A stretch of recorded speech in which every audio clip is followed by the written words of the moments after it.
जानिए देश और दुनिया की महत्वपूर्ण 50 बड़ी खबर सिर्फ 10 मिनट में और वीडियो को लाइक करना ना भूलें। आजाद पर जम्मू कश्मीर इकाई के कांग्रेस अध्यक्ष का हमला, कहा उनकी पार्टी दल बदलुओं का है समूह। सुप्रीम कोर्ट की कार्यवाही की होगी लाइव स्ट्रीमिंग, इसके लिए होगा खुद का प्लेटफॉर्म।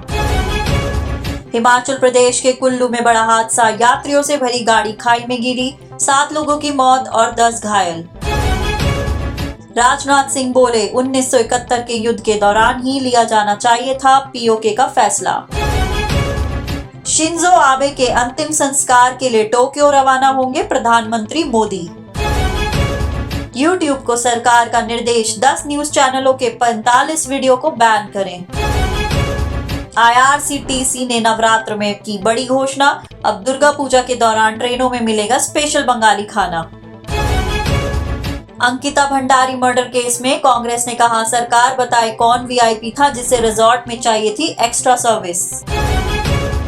श्रीनगर में फल विक्रेताओं ने सड़क पर जलाई सेब की पेटियां, समर्थन में उतरी महबूबा मुफ्ती। खस्ता हाल हुई तेजस, IRCTC ने कहा डिब्बों से पानी रिस रहा और शौचालय की स्थिति खराब। अबू आजमी के बाद अब इस नेता के बिगड़े बोल, RSS को बताया आतंकी संगठन। राजीव गांधी हत्याकांड मामला, सुप्रीम कोर्ट ने नलिनी की याचिका पर केंद्र और तमिलनाडु सरकार से मांगा जवाब। मैसूर में राष्ट्रपति मुर्मू ने की दशहरा महोत्सव की शुरुआत, महामारी कम होने के बाद हर्षोल्लास से मनाया जा रहा त्योहार। केरल के पलक्कड़ जिले में राहुल गांधी को लड़कियों ने दिया विशेष उपहार, कांग्रेस नेता से मिलने के लिए उतावले दिखे युवा। बेंगलुरु में एयरफोर्स के 6 अधिकारियों के खिलाफ केस दर्ज, सेना ने दिया कोर्ट ऑफ इंक्वायरी का आदेश। अंकिता भंडारी की पोस्टमार्टम रिपोर्ट को लेकर प्रियंका गांधी ने उठाए सवाल। अशोक गहलोत ने मल्लिकार्जुन खड़गे से मांगी माफी, कहा MLA के विद्रोह से मेरा कोई लेना देना नहीं। सोनिया गांधी से मिले कमलनाथ, राजस्थान संकट पर कर सकते हैं मध्यस्थता। अंकिता भंडारी की पोस्टमार्टम रिपोर्ट में डूबकर मौत का जिक्र, शरीर पर मिले चोट के निशान। शांति धारीवाल का अजय माकन पर हमला, कहा अशोक गहलोत को CM पद से हटाने की थी साजिश। अंकिता भंडारी हत्या मामले की जांच के लिए SIT का गठन, आरोपियों को पुलिस कस्टडी में लेने की हो रही तैयारी। केरल अब आतंकवाद का हॉटस्पॉट बन चुका है, यहाँ कोई सुरक्षित नहीं है, JP नड्डा ने लगाया आरोप। भाजपा सांसद राज्यवर्धन सिंह राठौड़ ने कहा, कांग्रेस की भ्रष्ट राजनीति की नींव में अब दीमक लग गई। केंद्रीय मंत्री अनुराग ठाकुर बोले, वोट बैंक के लालच में आतंकियों के खिलाफ कार्रवाई का विरोध करती है कांग्रेस। बंगाल के कुछ हिस्सों में कुर्मी समुदाय का विरोध जारी, ट्रेन सेवा भी हुई बाधित, ST दर्जे के लिए कर रहे हैं आंदोलन। भाजपा नेता मिथुन चक्रवर्ती का दावा, तृणमूल कांग्रेस के 21 विधायक मेरे संपर्क में हैं, थोड़ा इंतजार करिए। व्हाट्सएप के जरिए जल्द 32 लोगों को ग्रुप वीडियो कॉल कर पाएंगे, अभी तक सिर्फ 8 को जोड़ने की अनुमति। OECD ने चालू वित्त वर्ष में भारत की वृद्धि दर को 6.9% पर कायम रखा, S&P को उम्मीद 7.3% रहेगी। शेयर मार्केट निवेशकों के सिर्फ 3 दिनों में 12 लाख करोड़ स्वाहा, सेंसेक्स 953 अंक लुढ़का, निफ्टी 17,000 के करीब पहुंचा। मेक इन इंडिया का जोर, एप्पल ने शुरू किया iPhone 14 का भारत में निर्माण। मारुति ग्रैंड विटारा 10.45 लाख की शुरुआती कीमत पर लॉन्च। रिलायंस इंडस्ट्रीज को हुआ तगड़ा नुकसान, सेंसेक्स की टॉप 10 कंपनियों के बाजार पूंजीकरण में जबरदस्त गिरावट। गद्दारों को बनाना चाहते CM, मेरे पास है सबूत, गांधी परिवार पर गहलोत गुट का बड़ा आरोप।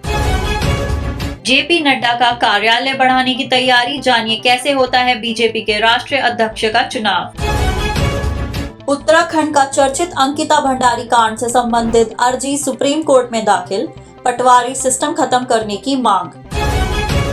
अंकिता भंडारी की फाइनल पोस्टमार्टम रिपोर्ट आ गई है, इस रिपोर्ट में सामने आया है कि अंकिता की मौत पानी में डूबने से हुई थी। उसके शरीर पर 4 से 5 जगह चोट के निशान पाए गए हैं। हालांकि अंकिता भंडारी का शारीरिक शोषण हुआ कि नहीं, इसके लिए अभी कोई फॉरेंसिक जांच की जाएगी। शारीरिक शोषण को लेकर फिलहाल पुष्टि नहीं हुई है। पोस्टमार्टम रिपोर्ट में अंकिता के दोनों हाथों की उंगलियों पर चोट के निशान मिले। कांग्रेस में राष्ट्रीय अध्यक्ष के चुनाव और राजस्थान संकट को लेकर मचे घमासान के बीच अध्यक्ष पद को लेकर भाजपा से एक बड़ी खबर निकलकर सामने आ रही है। पिछले महीने अगस्त में ही यह बताया था कि कई महत्वपूर्ण राज्यों में होने वाले आगामी विधानसभा चुनावों और 2024 में होने वाले लोकसभा चुनाव के मद्देनजर भाजपा के वर्तमान राष्ट्रीय अध्यक्ष जेपी नड्डा का कार्यकाल लोकसभा चुनाव तक बढ़ाया जा सकता है। अब यह बताया जा रहा है कि इसे लेकर पार्टी ने फैसला कर लिया है। अशोक गहलोत की दावेदारी कमजोर, सोनिया गांधी के ये करीबी कांग्रेस अध्यक्ष पद की रेस में आगे। राजस्थान में मचे सियासी घमासान के बीच अब साफ हो गया है कि कांग्रेस आलाकमान किसी को भी कांग्रेस का अध्यक्ष बना देगी, लेकिन अशोक गहलोत के नाम पर तो मोहर लगाने से रही।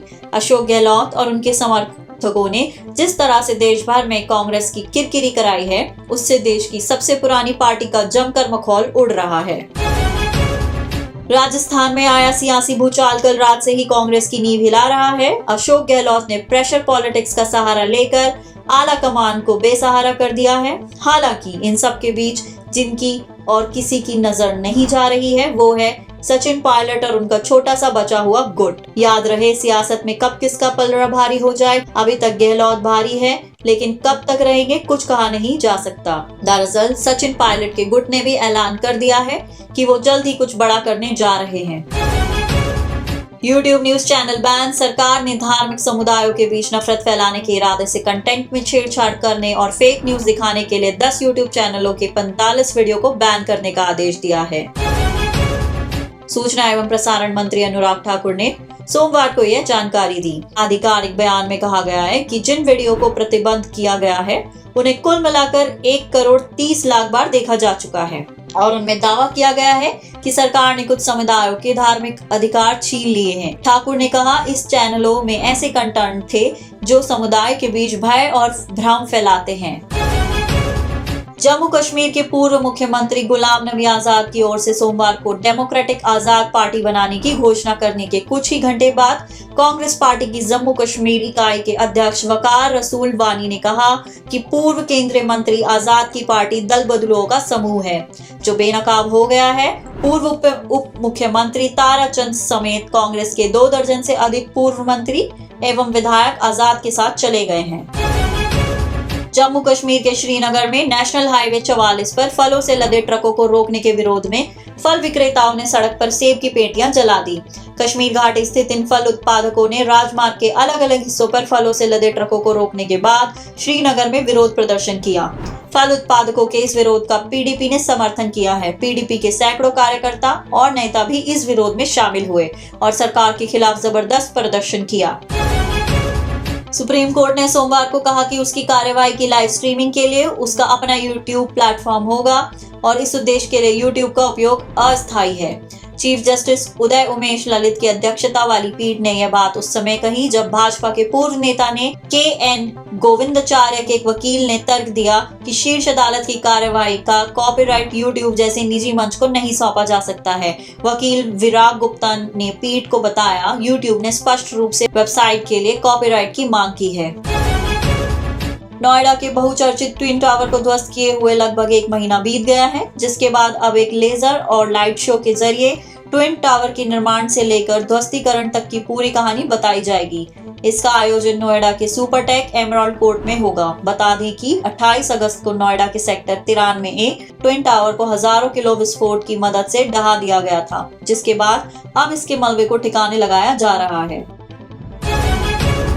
कर्नाटक और अन्य राज्यों में राष्ट्रीय जांच एजेंसी NIA द्वारा हाल ही में पॉपुलर फ्रंट ऑफ इंडिया और social democratic party of India के नेताओं और कार्यालयों पर छापेमारी पर गुस्से में प्रतिक्रिया व्यक्त करते हुए राज्य के SDPI नेताओं ने कहा कि राष्ट्रीय स्वयंसेवक संघ एक आतंकवादी संगठन है और सवाल किया कि आरएसएस पर कोई छापे क्यों नहीं पड़े। एसडीपीआई महासचिव भास्कर प्रसाद ने सोमवार को मीडिया को संबोधित करते हुए कहा, आरएसएस एक आतंकवादी संगठन है और इसे अभी तक आधिकारिक तौर पर एक संगठन का दर्जा नहीं मिला है। आरएसएस नेताओं ने आवाज उठाने वालों के खिलाफ कई हथियार रखे हैं।